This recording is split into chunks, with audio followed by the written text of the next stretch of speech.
এইটা আজকে আপনাদের একটা ব্রিফিং, মিডিয়া সংক্রান্ত মিডিয়া ব্রিফিং।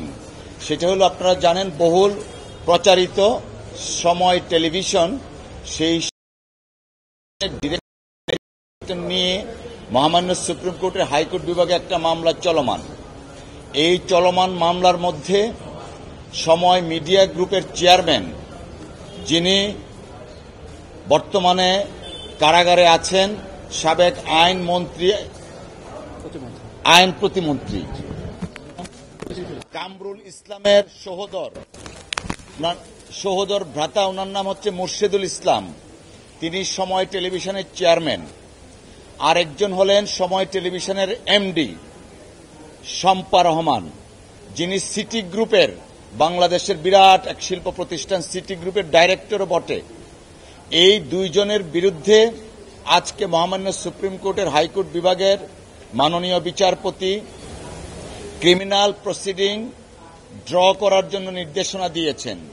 ওনারা জেনে শুনে উদ্দেশ্যমূলকভাবে মহামান্য হাইকোর্টে কিছু নথি এবং কাগজপত্র সাবমিট করেছিলেন, যেগুলো ফ্রড হিসাবে প্রমাণিত হয়েছে, এবং তাদের এই ফ্রডুলেন্ট অ্যাক্টিভিটিজের কারণে মহামান্য সুপ্রিম কোর্ট আজকে অর্ডার দিয়েছেন এই দুইজনের বিরুদ্ধে ক্রিমিনাল অর্থাৎ ফ্রডুলেন্ট প্রসিডিংস ড্র করার জন্য। একজন হলেন কামরুল ইসলাম, যিনি কারাগারে আছেন, তার সহোদর মোর্শেদুল ইসলাম, যিনি সময় টিভির চেয়ারম্যান। আরেকজন হলেন সিটি গ্রুপের ডাইরেক্টর, যিনি সময় টেলিভিশনের এমডি, বর্তমান এমডি। এই দুইজনের বিরুদ্ধে ফ্রডুলেন্ট অ্যাক্টিভিটিজের কারণে মামলা দায়েরের নির্দেশনা দেওয়া হয়েছে। আচ্ছা, ওনারা যেটা করেছেন এটা fraud in the highest level, অর্থাৎ একজন এমডিকে তাকে অব্যাহতি দেওয়ার জন্য ওনারা তথাকথিত কিছু চিঠি ইস্যু করেছিলেন। সেই নোটিশটা ওনারা দেখুন কত বড় ফ্রড করেছেন, নিজেদের ঠিকানায় নিজেরাই পোস্ট করেছেন এবং কাগজে পত্র দেখিয়েছেন 2রা ডিসেম্বর চিঠি পোস্ট করেছেন, বাস্তবে সেটা করেছিলেন ফেব্রুয়ারি মাসে। সো এটা অনেক নথিপত্র দিয়েছিলেন যেগুলা জাল, ফেব্রিকেটেড, এবং প্রত্যেকটা কাজ ইচ্ছাকৃতভাবে উইথ আলটেরিয়ার মোটিভ, অসৎ উদ্দেশ্যে ইচ্ছাকৃতভাবে পরিকল্পনা মাফিক ওনারা এই ফ্রড কাজগুলা করেছেন। যে কারণে মহামান্য আদালত আমাদের সাবমিশন সন্তুষ্ট হয়ে দুইজনের বিরুদ্ধে ফ্রডের মামলা করার জন্য, প্রসিডিংস ড্র করার জন্য নির্দেশনা দিয়েছেন। এখন মূলত আজকে দুইটা কমার্শিয়াল, ভেরি ইম্পর্টেন্ট কমার্শিয়াল মামলা, নাথিং, নো পলিটিক্স, নাথিং। একটা হলো সময় টেলিভিশন, অত্যন্ত প্রাচীনতম টেলিভিশন সময় টেলিভিশন, আর হলো শাওমি টেলিকম টেকনোলজি, শাওমিদের মোবাইল ফোন, দুইটার ব্যাপারে যে আদেশ দিয়েছে।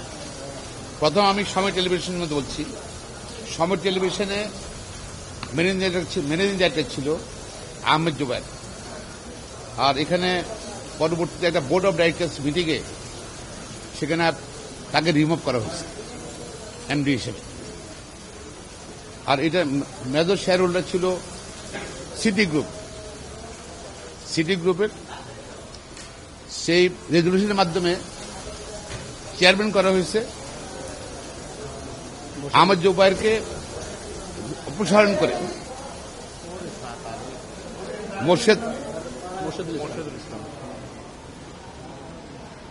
আহমেদ জুবায়েরকে রিমুভ করে সেই রেজলিউশনের মাধ্যমে মোর্শেদুল ইসলামকে চেয়ারম্যান করা হয়েছে, আর শম্পা রহমানকে সিটি গ্রুপের ডাইরেক্টর শম্পা রহমান নিজে ম্যানেজিং ডাইরেক্টর হয়েছে।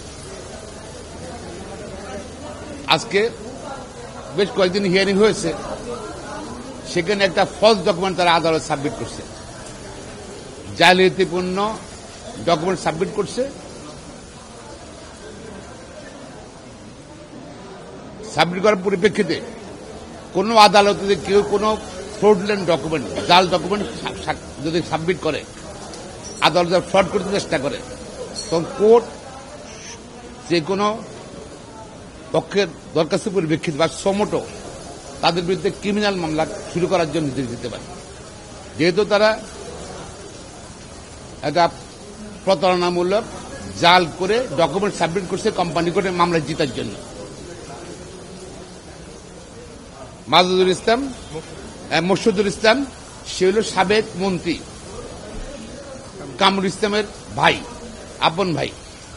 সে প্রতারণা করছে কোর্ট আদালতে, পাশাপাশি সিটি গ্রুপের সম্পা রহমান আদালতে প্রতারণা করছে, সিটি গ্রুপের ডাইরেক্টর। আর সে ভদ্র মহিলা, সে প্রতারণা করে সময় টিভির ম্যানেজিং ডাইরেক্টর হচ্ছে, প্রতারণামূলক দরখাস্ত কাগজ সাবমিট করে। আদালত প্রায় পেয়েছে, এটা প্রমাণিত হয়েছে। মহামান্য সুপ্রিম কোর্ট হাইকোর্ট ডিভিশনের মাননীয় বিচারপতি জনাব খিজির আহমেদ চৌধুরী সাহেব দুই পক্ষ গত কয়েকদিন শুনে ফাইনালি আজকে আদেশ দিচ্ছেন এই দুজনের বিরুদ্ধে, অর্থাৎ মোর্শেদুল ইসলাম সাবেক মন্ত্রী কামরুল ইসলামের ভাই, আওয়ামী লীগের খাদ্যমন্ত্রী ছিল, তার আপন ভাই, এবং সিটি গ্রুপের ডাইরেক্টর পরিচালক এবং দাবিদার সম্পদ সেবিকা ক্রিমিনাল মামলা করার জন্য নির্দেশ দিয়েছে নিম্ন আদালত। আর এর ফলে হল ক্রিমিনাল মামলা তো হবেই। আহমদ জুবাইর রহমান যেহেতু প্রতারণার মাধ্যমে তাকে রিমুভ করা হয়েছে ডকুমেন্ট দিয়ে, সে সময় টেলিভিশনের সময় গ্রুপের ম্যানেজিং ডাইরেক্টর হিসেবে পুনরায় তার অবস্থান ফিরে পেলেন, পাবেন। এক দুই হল যে শাওমি টেকনোলজিস, এটা মোবাইল টেলিফোন, এটা চাইনিজ কোম্পানি। তারা বাংলাদেশে দুইটা ডিস্ট্রিবিউটর দিয়ে মার্কেটিং করত, এবং একটা ডিস্ট্রিবিউটর নাম হল মোহাম্মদ জাকিউল্লাহ শহীদ এবং অন্য আরেকজন। ওরা মামলা করছে যে মহামান্য কোম্পানি হাইকোর্টের কোম্পানি কোর্টে, যে তাদেরকে বাদ দিয়ে, তাদেরকে ছাড়া বাংলাদেশে অন্য কারোর সঙ্গে এই যে কোম্পানি শাওমি টেলি, তারা কোনো মার্কেটিং করতে পারে বাংলাদেশে। তারা মনোপলি চেয়েছিল, কিন্তু চুক্তিতে ছিল যে মনোপলি তাদেরকে দেওয়া হয়নি, যে তারা ম্যানুফ্যাকচারার, যারা এক্সপোর্টার, যারা বাংলাদেশে যারা এই কোম্পানির মালিক, তারা যে কোনো কাউকে তারা ডিস্ট্রিবিউটর করতে পারে তার ব্যবসায়ীর সাথে। তারা হাইকোর্টে মামলা করেছিল, ইনজাংশন চেয়েছিল, আদালত অ্যাডমিট করে তাদের মামলা অ্যাডমিট করেছে, কিন্তু তাদের ইনজাংশন চেয়েছিল স্বামীর বিরুদ্ধে, যারা বাংলাদেশ ব্যবসা করতে পারবেন অন্য কারোর মাধ্যমে, সেই দরখাস্ত রিজেক্ট করে দিয়েছে। ধন্যবাদ।